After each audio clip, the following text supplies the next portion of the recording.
Hello golte ho tuni jong pat sot pizawa tusim khat ehin sei ki deu hin tusim hin sei deu hiale emotional umta hin dungsit umta tusim hin chule apana achai na chen ina ngai ding win jong ehun ki tim ki win a he tusim hung ki pat na hin hi cha hin khonyau cha khat a hung ki mun hi chi khu hin tuni hi golwa a umin a hi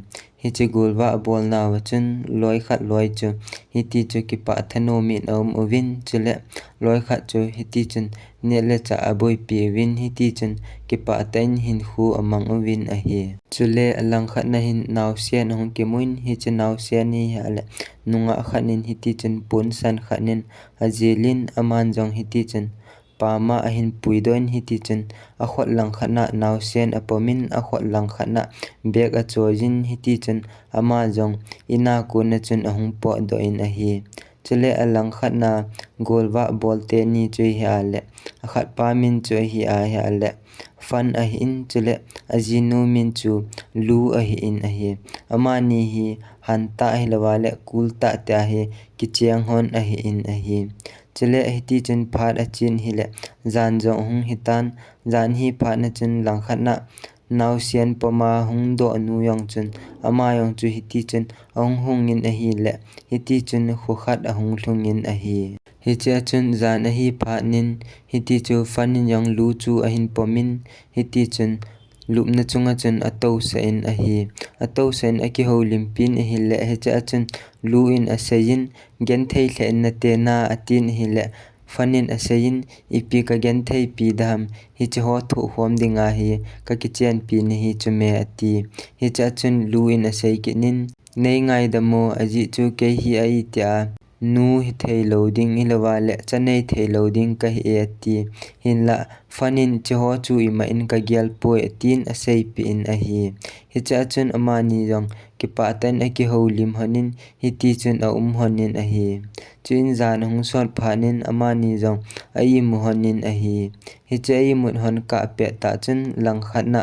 hi chin naw sian poma hung po do nu chun hi chin naw sian chu hi chin aki chiang tha te ni in mun lai dan ta chun kot phung ko ma chun apun sana ajil na ta chun naw sian to bek chu ada hlan hi ti chu ama jong apo do tan hi cha ti chu zan hung sot phanin naw sian chu hung kap za jeng in hi le hi cha chun fan jong hung khangin hi ti chu fan yong achi in lai ava in naw sian chu aga vian hi le ama jong alung adongin hi ti chun ama jong naw sian chu a hin pom do in a hi cha chun jingka hi phanin hi ti chun lu in jong naw sian chu adei hle yengin hi ti chu ama ni jong anei hol hanin a hi le koima hi koiman ke ya hi ti lo pha chun ama ni jong aki gyal hanin ama nin ki wa dingin angai to hanin hi le hi cha chun apanyau pa hungin a hi cha chun apanyau pa da chun aki ho le lia wen hi le apanyau pa chun sei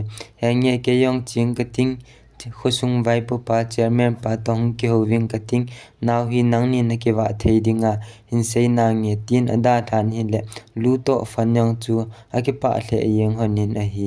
hi cha chun phat a chi chin ni khat hi ama ni nu pa yong hi ti chun aki ho lim hanin hi le naw sen hi amin ipi sa dham tin aki ho lim hanin hi le hi chi pe ta chun fanin a sein naw sen min hi kaijin sa de he tin ama ni yong hi ti chun ki pa ta in naw sen min chu kaijin asa honin a hi tia phalin ni ahung chi chun hi cha chun ni khan hi ama ni jong hi ti chu fanin na atongin hi le na to pe don ta chun hi cha chun anaw pa ngin anaw pa chun hi tin a sei chairman pa to yong ka ki hovin to hi naw sen hi nang ni a de he tai chele koi ma chan jong nang ni hi na chu thelo de tai tin paper hoyong ave sen hi le apanyau pa po do chun ama ni jong hi ti chu akipa hle yeng honin hi ti chun fanin jong lu chu ato na pa na chun hi ti chun akai le in hi ti chun apei le yeng in hi ti chun ki pa tain ama ni jong honin hin khonom ta amang honin a hi ti chun pa le ni ahung cha len hi le hi cha chun ni khat hi hui la go ki tho in a hi cha chun zan chun naw sian yong chu akap kap yeng in hi cha chun lu in zong hin pomin ken ga ve nge tin hi le naw sian chu dam lo hi hiat pha chun aman zong lo in langa fan chun apui ding in a sein a hi cha chu go hat le awanga chun fan yong chun acha ding gyal nan hi ti chun ring coat a ke ain hi ti chun naw sian chu apoin aman zong gula chun achin a hi le lampi chu anal ji chun ama zong akisep thloi loi yeng in a hi hin la pha chom kha zawin ama yong hospital mun alung tan hi cha chun ama chu alung gim hle yeng nge hin la nurse nu seipin naw sian hi apha cha nan pui jin ima aboi a pui lungim hi in ati pi in a hi hiti chun phat ahung chi chin hi le kai jin jang chu len ta na phatan hi cha chun anu in jong von hui pin kai jin jang chu apa na to cho ki tho pin hi cha chun anu in avon hui pi chu aga a pin hi le aman jong adei hle jengin hiti chun pamlanga ahung po nin akipa hle yengin hi chule hi chini chu ama dinga school kaya chi na ding a first day ni jong a hi in a hi hiti chu apa in cycle in ahin puin achanu chu hiti chun school in ahung tha in a hi hicha chun ama yong hiti chun school mun chu ahung thung tan hi la hicha chun a teacher nu chun koi ko ma to dham tin hi la hicha chun aloi ho mi kha chun a khot hin domin hicha chun ama jong hicha aloi nu kom lang chu azonin ama jong hiti chun aga to win hi hicha chun aloi nu chun mp3 ahin la don hi la kai jinin adongin hichi hi ipiham atin hi la aloi nu in seipin hi cha hi ken la ka ngai ji he ti pin hi hicha chu ama ho jong hauf ahung hi tawin hi le hicha chun hichi a class wa chu mi phalo khada umin pasal hichi pa chun aloi agol ko ma chun a sein kai jin hi apa hu apata ata hi lo hi bowe apata ata hi la iti te sebet budham apu to kilowe tin aman jong hiti chu dai thanok mi lawa le yang se tain hiti chun kaijin go na chun thu se le kaijin chu alung hang be se nin na le hin tha sei ki tango atin hi le hicha chun aloi nu ahmin aloi nu chun hichi mi phalo ho ta kina nga hi etin hiti chun aman jong aloi nu chu ahung kai den hiti chun mi phalo pa chu ada thawan tan a hi amanin jong hiti chun ahin da tha hon wang chun hicha chun hichi mi phalo pa chun aloi ho to hiti chun kaijin yang hot hot na chun ahin zui le le awin hiti chun lampi aw mun khana ating kit awin a hi hicha chu kaijin chu alung hang be se nin aman se ye iti nei noi si le hamnang sanga ka ha de he tin lung hang ten a se yin hi le hicha chun mi phalo pa aloi chapang mi kha chun ahin sen chu chu ale ki thlai ten honin nang na han ham ai lowa ha ala kaloi pa han ham veu te tin hi le kaijin jang chu alung han hu sa mana chun henge atin amani yong ki thlai te dinga chun ahung ding honin hi hicha chun alang khana nume ho se se chu kaijin langa pangwin chele mi phalo pa lang se se chun pasal ho chu pangwin hiti chun aho atha jeng win hi hicha chun amani jong ahung ki thlai ten honin ahung thlai honin hi le alang khana nume pasal chu kite lo hi ji chun pasal pa chun nom ten azowin hi le hicha chun pasal ho se se chu akepa the yeng win hi in la kaijin wang chu ato denin hiti chun alung ahang hle yeng in hi chule aloi hon jong thi be chan hiti chun ave thim be yeng win hi in la alang khana hicha mi phalo pa aloi pasal ho wang che akepa hle jeng win ake chom yeng win a hi hicha chun ni thla lang a hi pha chun hicha chun ina chun kaijin chu ahung gei tan hi le hicha chun anu apa chu alung agim hle honen hi in la chom kha jawa kaijin in ahung du chu amanyo ki pa hle honen hi chule alang khana apa chun calculate a bolin ana to na sumu ding zarga a hi sa men hi le hichi a hi sa chu lang khana achanu in hiti chu i machai hello hi la hiti chu ahin sein a hi le calculator apa thil bol to chun akitu chun in hi le anu apa yang chu akipa hle yengen hi hicha chun kaijin in a sein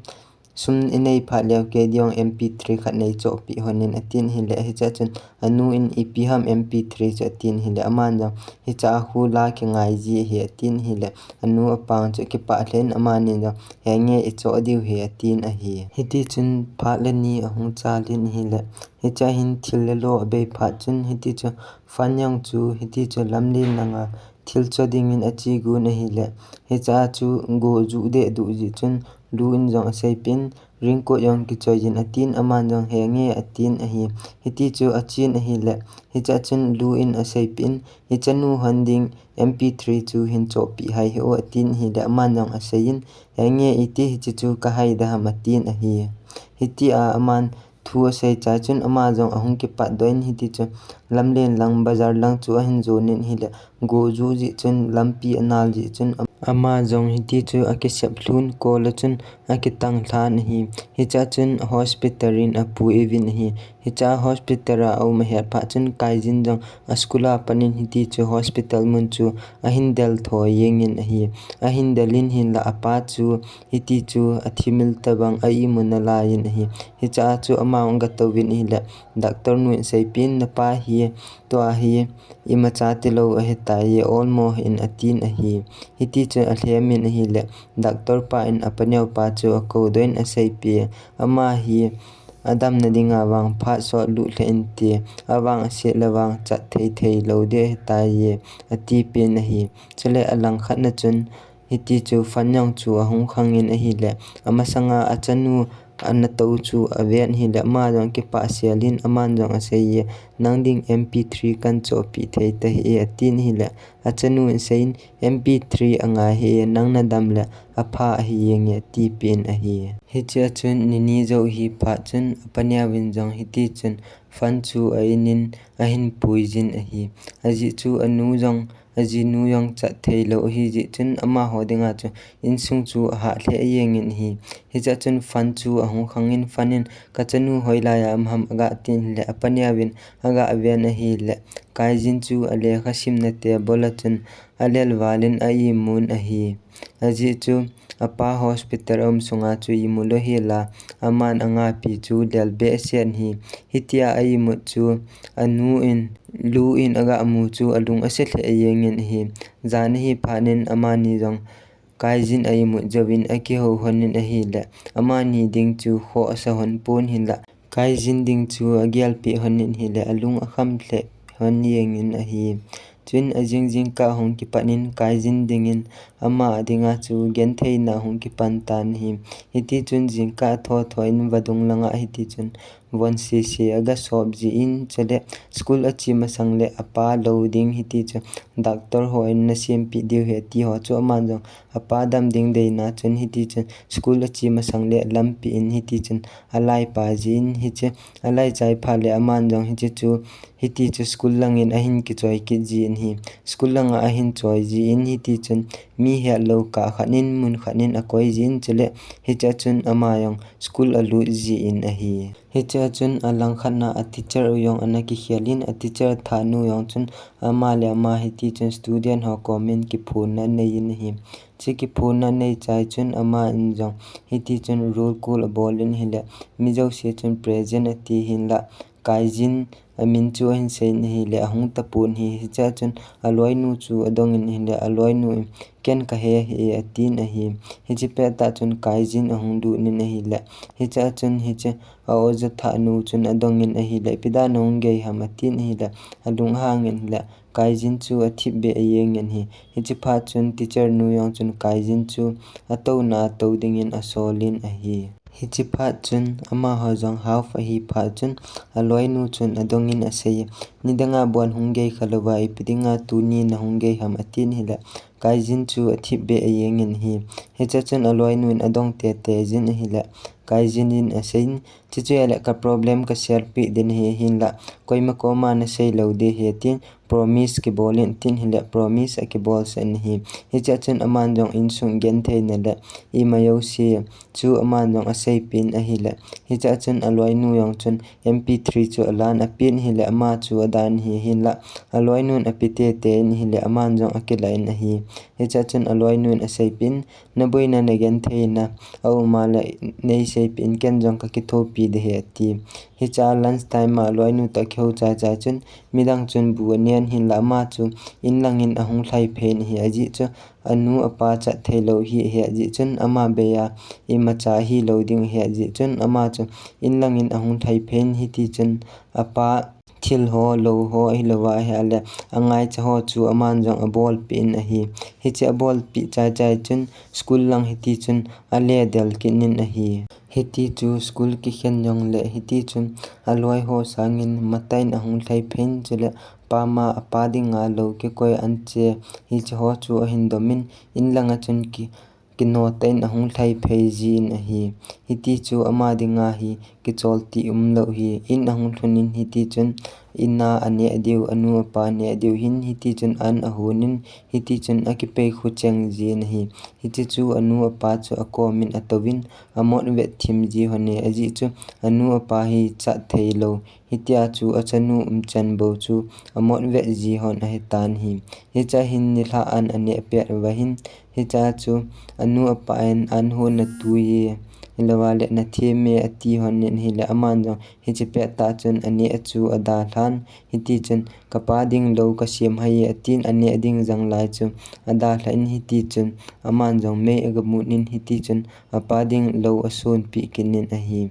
cha to ding jo se to chai chun aman jong homework a bolin lekha aga asim gun hi le alel be senin ti chun ama jong ana imul thoki tan hi alel dan chu ni thuma a imu je nga yong chu he the a tan hi chun ajingin schoolin ahungin hi le homework a bol ki lo ji chun hi cha a teacher nu chu alung hangin lekha na sim no ma le similang na sim nom lawa hele school yang hunda ji ta na tipin alung a hangin a hi cha chun half ahung kitan cha chun lang khana mi phamo pa chun ti chun kai jin chu engin ahung dai kinin cha chun a khot bu yong ala pin aman se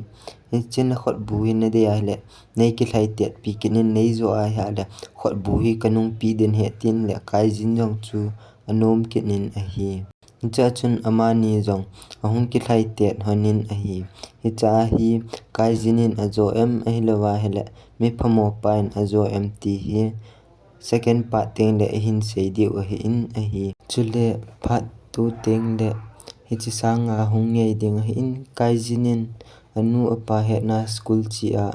hi wanga in sung ding gel na sum le pai a hol zo